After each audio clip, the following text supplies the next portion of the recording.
Ikatlong kabanata. Ang pangangaral ni Juan na tagapagbautismo. Noong 15 taon ng paghahari ni Emperador Tiberius, nagsalita ang Diyos kay Juan na anak ni Zacarias doon sa ilang. Si Poncio Pilato ang gobernador noon ng Judea, si Herodes naman ang pinuno ng Galilea, at ang kapatid niyang si Felipe ang pinuno ng Iturea at Trachonitis, at si Lisanias naman ang pinuno ng Abilenia. Ang mga punong pari noon ay sina Anas at Caifás.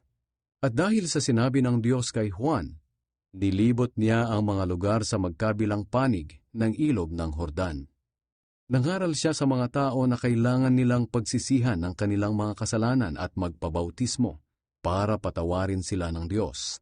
Sa ginawa niyang ito, natupad ang isinulat ni Propeta Isaias. Maririnig ang sigaw ng isang tao sa ilang na nagsasabi, "Ihanda ninyo ang daan para sa Panginoon. Tuwirin ninyo ang mga landas na kaniyang dadaanan. Tambakan ninyo ang mga mababang lugar at patagin ang mga bundok at burol. Tuwirin ninyo ang liku-likong daan at ayusin ang mga baku-bakong daan. At makikita ng lahat ng tao ang pagliligtas ng Diyos." Maraming tao ang pumunta kay Juan para magpabautismo. Sinabi niya sa kanila, "Kayong lahi ng mga ahas, sino ang nagsabi sa inyo na makakatakas kayo sa darating na parusa ng Diyos? Kung tunay na nagsisisi kayo sa inyong mga kasalanan, patunayan ninyo ito sa inyong mga gawa. Huwag ninyong isipin na hindi kayo mapaparusahan dahil mula kayo sa lahi ni Abraham. Sapagkat tandaan ninyo, kahit ang mga batong ito'y magagawa ng Diyos na maging mga anak ni Abraham. Ngayon pa lang ay nakaamba na ang palakol sa pagputol sa mga puno. Ang mga punong hindi namumunga ng mabuting bunga ay puputulin at itatapon sa apoy." Tinanong ng mga tao si Juan, "Ano ang dapat naming gawin?" Sumagot siya, "Kung mayroon kayong 2 damit, ibigay ninyo ang isa sa taong walang damit. At kung may pagkain kayo, bigyan ninyo ang walang makain." May mga dumating din na maniningil ng buwis upang magpabautismo. Sinabi nila, "Guro, ano po ang dapat naming gawin?" Sumagot si Juan, "Huwag kayong sumingil ng higit sa dapat singilin." May mga sundalo ring nagtanong sa kanya, "Kami naman po, ano ang dapat naming gawin?" At sinagot niya sila, "Huwag kayong mangingikil sa mga tao, at huwag kayong magpaparatang ng hindi totoo. Makontento kayo sa mga sahod ninyo." Nang marinig ng mga tao ang pangangaral ni Juan, inisip nila na baka si Juan na ang Kristo na hinihintay nila. Pero sinabi ni Juan sa kanila, "Binabautismuhan ko kayo sa tubig, ngunit may isang darating na mas makapangyarihan kaysa sa akin. Ni hindi ako karapat-dapat na maging alipin niya. Babautismuhan niya kayo sa banal na espiritu at sa apoy. Tulad siya ng isang taong daladala ang kanyang gamit upang ihiwalay ang ipa sa butil ng trigo. Ilalagay niya ang mga trigo sa bodega, at ang ipa naman ay susunugin niya sa apoy na hindi mamamatay kailanman." Marami pang mga bagay ang ipinangaral ni Juan sa pagpapahayag niya ng magandang balita. Kahit ang pinunong si Herodes ay pinagsabihan niya, dahil kinakasama nito ang hipag nitong si Herodias, at dahil sa iba pang mga kasamaang ginawa nito. Sa bandang huli, nadagdagan pa ang kasalanan ni Herodes dahil ipinabilanggo niya si Juan.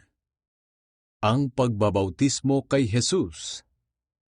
Isang araw, pagkatapos mabautismuhan ni Juan ang mga tao, nagpabautismo rin si Jesus. At nang nananalangin si Jesus, bumukas ang langit, at bumaba sa kanya ang banal na espiritu sa anyo ng isang kalapati.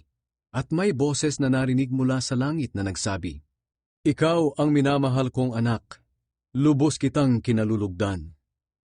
Ang mga ninuno ni Jesus. Mga 30 taong gulang na si Jesus nang magsimula siya sa kanyang gawain. Ayon sa pagkakaalam ng mga tao, anak siya ni Jose na anak ni Eli. Si Eli ay anak ni Matat na anak ni Levi. Si Levi ay anak ni Melki, na anak ni Hanay. Si Hanay ay anak ni Jose, na anak ni Matatias. Si Matatias ay anak ni Amos, na anak ni Nahum. Si Nahum ay anak ni Esli, na anak ni Nagay. Si Nagay ay anak ni Maat, na anak ni Matatias. Si Matatias ay anak ni Simein, na anak ni Hosek. Si Hosek ay anak ni Hoda, na anak ni Johanan. Si Johanan ay anak ni Resa, na anak ni Zerubabel.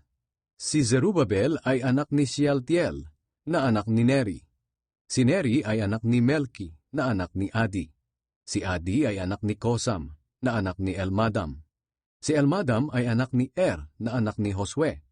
Si Josue ay anak ni Eliezer, na anak ni Horim. Si Horim ay anak ni Matat, na anak ni Levi. Si Levi ay anak ni Simeon, na anak ni Huda. Si Huda ay anak ni Jose, na anak ni Honam. Si Honam ay anak ni Eliakim, na anak ni Melea. Si Melea ay anak ni Mena, na anak ni Matata. Si Matata ay anak ni Nathan, na anak ni David. Si David ay anak ni Jesse, na anak ni Obed. Si Obed ay anak ni Boaz, na anak ni Salmon. Si Salmon ay anak ni Nashon, na anak ni Aminadab. Si Aminadab ay anak ni Admin, na anak ni Arni. Si Arni ay anak ni Ezron, na anak ni Perez. Si Perez ay anak ni Huda, na anak ni Jacob. Si Jacob ay anak ni Isaac, na anak ni Abraham. Si Abraham ay anak ni Tera, na anak ni Nahor. Si Nahor ay anak ni Serug, na anak ni Reu. Si Reu ay anak ni Peleg, na anak ni Eber. Si Eber ay anak ni Shela, na anak ni Kainan.